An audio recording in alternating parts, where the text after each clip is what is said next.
Hi friends, എന്തൊക്കെയുള്ളവരുടെയും വിശേഷം? അപ്പോൾ ഞാനിന്ന് വീഡിയോ ആയിട്ട് വന്നിരിക്കണത് എൻ്റെ ഉപ്പാൻ്റെ കോഴിക്കട പൊളിച്ചണതായിട്ടാണ്. ഈ കോഴിക്കടയിൽ എൻ്റെ ഉപ്പച്ചി പ്രവാസിയിൽ നിന്ന് വന്നുകൊണ്ട് നാട്ടിൽ വന്നുകൊണ്ട് ഇവിടെ 2 വർഷം ജോലി എടുത്തുക്കണു. ഇവിടെ അത്രക്കൊന്നും കിട്ടൂല എന്നറിഞ്ഞപ്പോൾ പിന്നെയും ഗൾഫിൽ തന്നെ പോയതാണ്. പിന്നെ വേറൊരു പ്രത്യേകതയും കൂടി ഉണ്ട്. ഈ കോഴിക്കട ഉണ്ടാക്കിയ തന്നെയാണ് ഇതിപ്പോൾ പൊളിച്ചുകൊണ്ടിരിക്കുന്നതും. അങ്ങനെ ഒരു പ്രത്യേകതയും കൂടി ഉണ്ട്. പിന്നെ ഞാനും എൻ്റെ താത്തയും എൻ്റെ അനിയത്തിയും ഈ കോഴിക്കടൻ്റെ ഉള്ളിൽ നിന്ന് തന്നെ ഞാൻ ചെറുതായപ്പോൾ ഒരു UKG LKG ഒക്കെ പഠിച്ചിന ടൈമിൽ ഒരു വീഡിയോ ചെയ്തിരുന്നു. ആ വീഡിയോ നല്ല അത്യാവശ്യം വൈറലൊക്കെ ആയിരുന്നു ഇൻസ്റ്റാഗ്രാമിലൊക്കെ.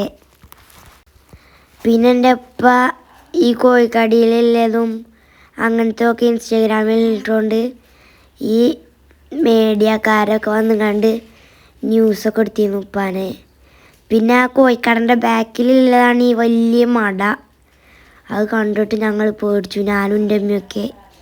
നല്ല വലിപ്പമുള്ള മടയായിരുന്നു. ഈ കോഴിക്കടയിൽ ഞങ്ങൾ കുറേ ഓർമ്മകളൊക്കെ ഉണ്ട് കേട്ടോ. ഈ കോഴിക്കട ഉണ്ടായപ്പോൾ എൻ്റെ ഉപ്പച്ചി രാവിലെ ഇവിടെ വന്നിരിക്കും. ഞാൻ ഈ മദ്രസൊക്കെ വിട്ട് വരുമ്പോൾ ഉപ്പച്ചി ഇങ്ങനെ കാത്തിക്കും. എന്നിട്ട് എന്തൊക്കെ വിശേഷം അങ്ങനെയൊക്കെ ചോദിച്ചലൊക്കെ ഉണ്ട്.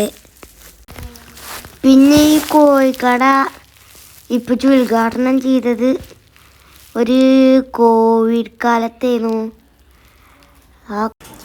ആ കോവിഡ് കാലത്ത് തന്നെയാണ് ഇപ്പച്ചി കോഴിക്കച്ചവടമൊക്കെ തുടത്തിയത്. ഇപ്പച്ചി കട ഉണ്ടാക്കിങ്ങാണ്ട് ഈ കോഴി വിൽക്കലൊക്കെ തുടത്തിയപ്പോൾ ഞങ്ങളെ ഈ നാട്ടിൽ എൻ്റെ ഉപ്പച്ചീൻ്റെ കട മാത്രമേ ഉള്ളൂ കോഴിക്കടയായിട്ടുണ്ടായിരുന്നത്.